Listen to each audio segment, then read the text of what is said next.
I stand not just to speak, but to sound an alarm.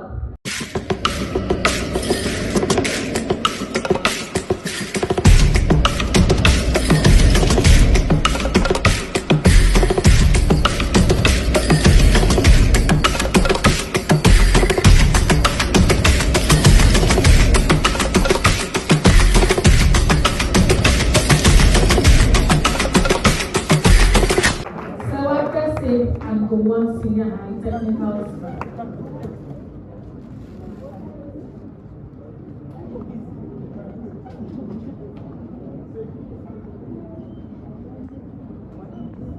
My name is Daniela Obusuwa, and I like joking.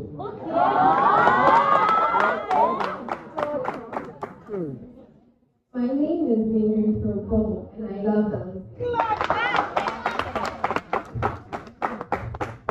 My name is Michelle and I love food. My name is Itiame Sherman, and I love to sing and read. Judges, what are we talking about? So the topic is Ghana's response to illicit drug use among the youth is inadequate and requires urgent coordinated national action. We'll start from SERWAA KESSE.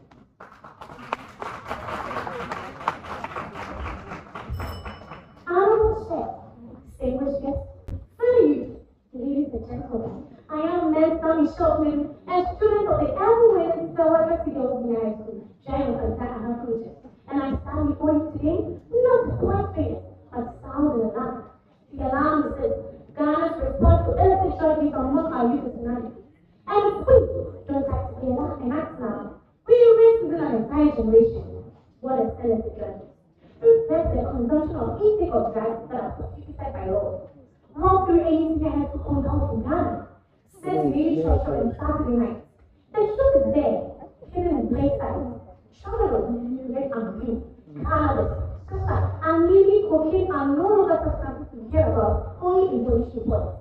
In our classrooms, in our hostels, in the hands of 16-year-olds who should be focused on being NYC and not on the next side.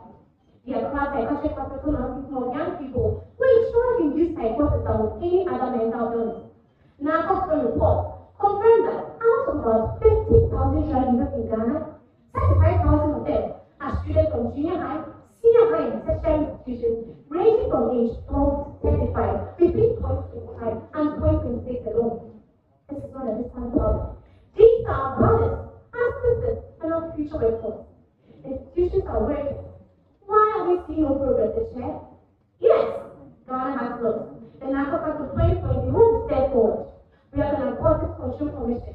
We have an occasional protest and police ways. But let us be honest. Laws without action are empty. We arrest, on drones we have detained. A 17-year-old caught with trauma and some police self-locking houses. We criminalize the user or use little to treat the addiction. They campaign all right, but they don't connect because they do not speak the language of TikTok and WhatsApp where our youth actually live. We have treatment center in Accra and Kumasi, but they struggling youth in Giant and have to know where to go. We work in silos. The Ministry of Health works alone. NAPOC works alone. The Ministry of Education works alone. NGOs work alone. There is no single national plan. No set targets, no unified values. In short, our response is reactive, not preventive. It is fragmented, not coordinated. It is underfunded and not urgent. There should be an urgent and coordinated national action. How do we go about this? First, there are shift from prevention to treatment. Decriminalize every possession of small amounts. Instead of prison, mandate rehabilitation and counseling. Regulate pharmacies to travel with most food over-the-counter like candy, tonton, or street items. We should run a sustained, evidence-based life skills program in every generation connected by 2028. Second, expand access to treatment. Build at least one public rehab center in each of our 16 municipalities from my solution. Train 500 addiction counselors. Integrate drug screen and referral into an NHI primary organization. Treatment must be close, affordable, and free of stigma. Third, assurance in cost. Ladies and gentlemen, we want to drug use rise where young people see no future. So any job strategy must make job resilience. Choose that. So, thank you.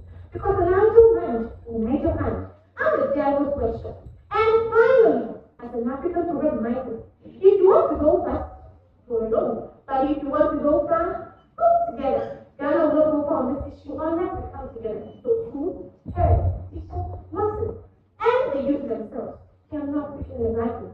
President Jamali Mahama to say my quote, child abuse is an enemy to progress. It destroys families, robs our youth of their potential. Throughout crimes and undermines the moral fiber of society. He shows the way forward by saying my quote, the fight against drug abuse cannot be left in the hands of government alone. Traditional authorities who make custodians of our culture and social standards, he was so low to play a quote. He asked by saying my quote, the fight against drug abuse demands matter head, so not a collective result. The traditional authorities guide our people, the government providing leadership for machines, and respectfully united in purpose. I am confident to contend the time the president will be commended for this, a step in the right direction. Your Excellency, I salute you for this. Let us should coordinate national action. Let us should prevention of punishment, and let us should hope for adultery. God bless the cast. God bless Ghana. With this, let's try, ladies and gentlemen, and smile.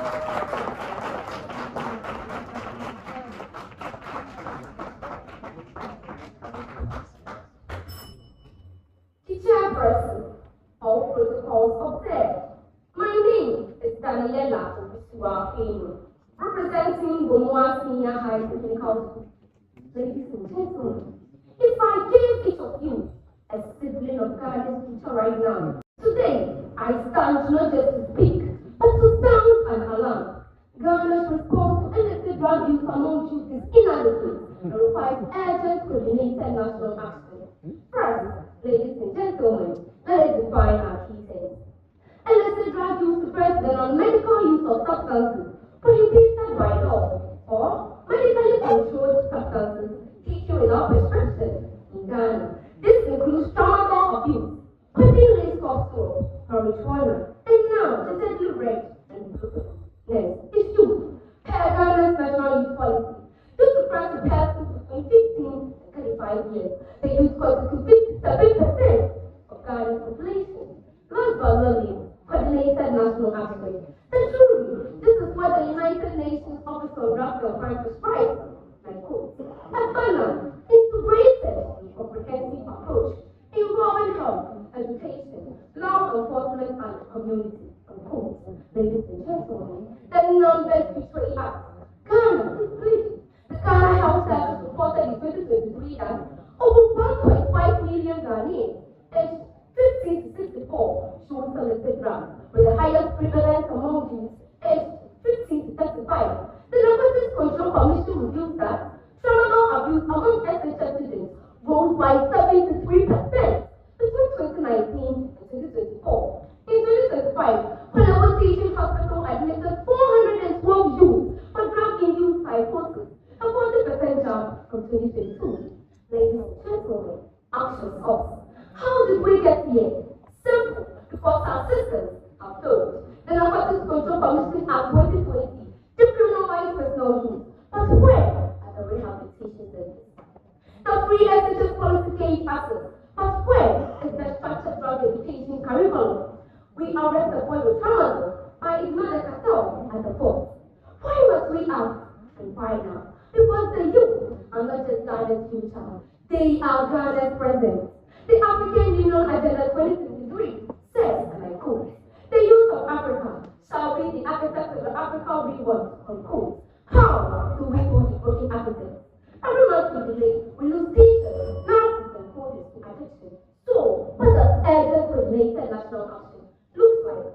First, Ghana must declare drug abuse a public health emergency, like we did for COVID-19 with the presidential task force. And truly, when COVID-19 hit our source in March 2020, Ghana did not wait. Within 48 hours, the then president, Nana Dr. Akufo-Addo, addressed the nation. Within a week, we had a national COVID-19 task force and a 1.2 billion Ghana released from the stabilization fund.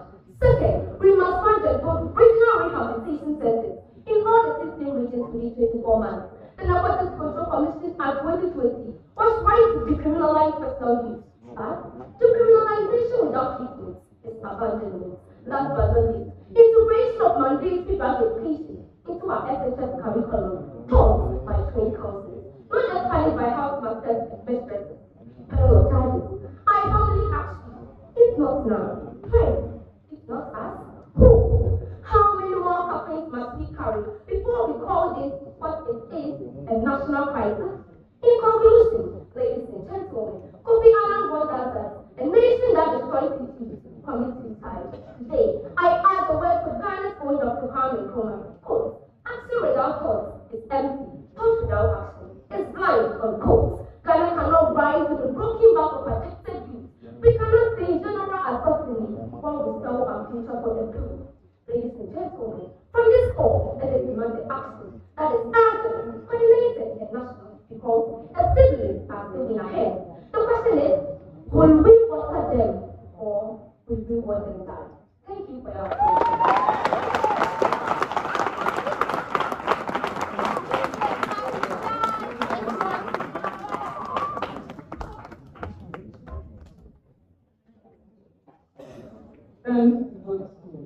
The first question, so what does you go first? In what ways can schools strengthen education and awareness of drug abuse among students?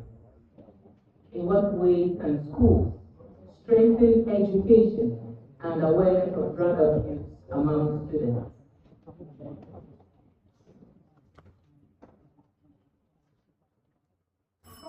Thank you for the question. The chair, one way the government and the schools can help is by introducing peer-to-peer monitoring, like the VLC the government has brought. With peers advising the other peers, and also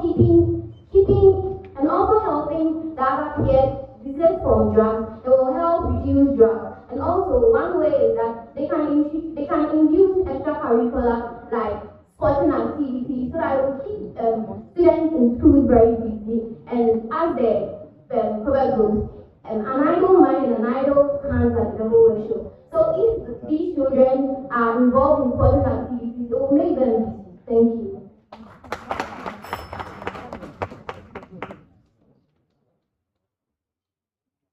Thank you very much for this question. First of all, we need to appreciate the efforts of schools in the fight against illicit drugs. But clearly, a lot needs to be done. So, as hinted in our speech, schools must integrate mandatory drug education into the school curriculum, taught by trained counselors.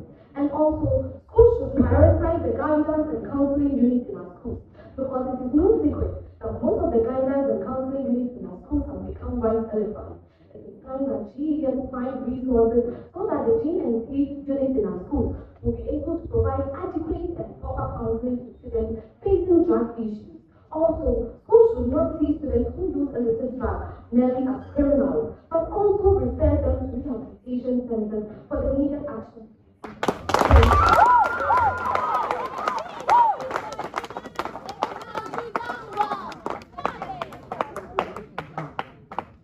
The second question, GOMOA Senior High School, you see the KESSE. What practical roles should religious institutions play in combating drug abuse and supporting affected youth? What practical roles should religious institutions play in combating drug abuse and supporting affected youth?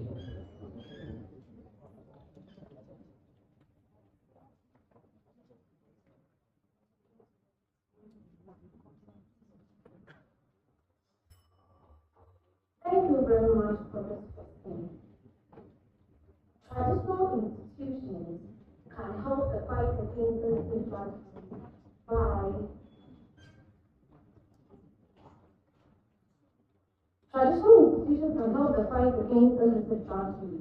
by setting themselves as perfect role models.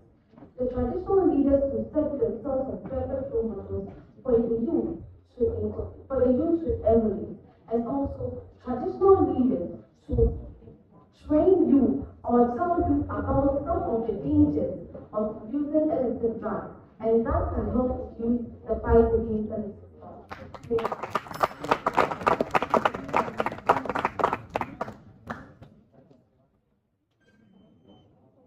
Thank you for the question. The chair, one way religious leaders can help use illicit drugs among our youth is by providing educational tools. Since religious leaders have influence on people, they can educate them. Religious leaders can educate these people. Also, they can educate them by saying that drug abuse is a health problem, and also it's a health issue, and also it is not a criminal issue or a moral thing, because many people think that if you indulge yourself in drug abuse, you are failing in society.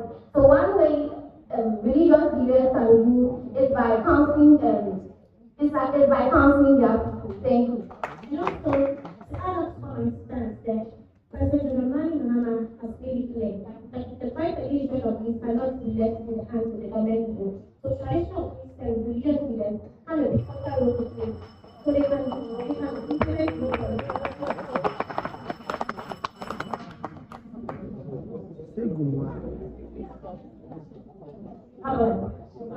Ladies, thank you so much. The one KESSE and the not me